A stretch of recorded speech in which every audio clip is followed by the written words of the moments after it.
नमस्कार मंडळी. तर फ्रीजमध्ये बघितलं तर भाज्या वांगे, दुधी आणि फ्लावर असं शिल्लक होतं. तर म्हटलं चला आज वांग्याची भाजी बनवूया. आणि वांग्याची भाजी माझी फेवरेट आहे, मला खूप आवडते वांग्याची भाजी. तर कोणत्याही प्रकारचं वांगं असू द्या, पातळ, सुकं, काळा मसाला, पिवळा मसाला, तर मला ते भरीत तर मला खूप आवडतं. तर आज मी असाच एक प्रकार म्हणजे बनवणार आहे खारं वांगं. तर इथं त्याच्यासाठी लागणारं मी जे सामग्री आहे ती घेतलेली आहे. खोबरं, धने आणि शेंगदाणे, फुटाणे असं त्याच्यासाठी लागतं. तर वाळल्या मिरच्या असल्या ना तर त्याही 2 टाकायच्या, पण माझ्याकडे नव्हत्या म्हणून मी नाही टाकल्या. तर खोबऱ्या आणि धने तव्यावर भाजून घ्यायचं. आणि हे सगळं जे वाटण आहे ना तर ते तेल न टाकता भाजायचं. आणि खोबरं धने अगोदर मिक्सरला बारीक करून घ्यायचं. नंतर एक लसणाची कांडी आणि शेंगदाणे, फुटाणे हे भाजून घ्यायचे. त्याच्यामध्येच आपले मसाले घालायचे. कांदा लसूण मसाला, लाल तिखट, परत आपलं किचन किंग मसाला आणि एक मसाला आवर्जून घालायचा, तो म्हणजे गोडा मसाला. गोडा मसाल्याने या खाऱ्या वांग्याला खूप छान टेस्ट येते.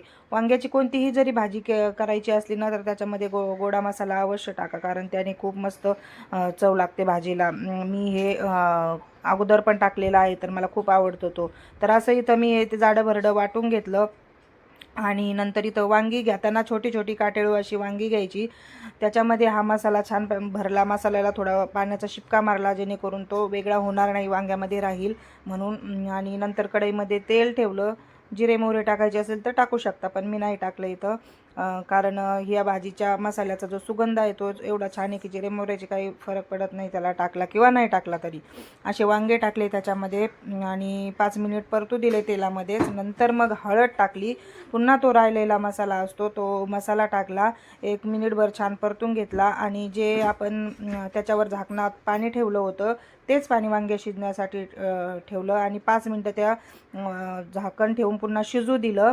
आणि त्याच्यावर पाणी ठेवलं. तोपर्यंत इकडं मी काकडी, गाजर असं कट करून घेतलं. भूक लागली होती तर मुलांनाही थोडंसं खायला दिलं आणि मी थोडीशी काकडी खाल्ली.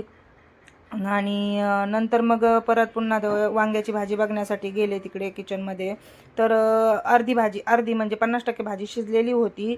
तर अजून थोडी मला ती शिजवायची होती. तर त्याच्यासाठी मी काय केलं, जे पाणी होतं ना तर ते पाणी, झाकणात जे पाणी होतं ते पाणी पूर्ण त्याच्यात टाकून दिलं.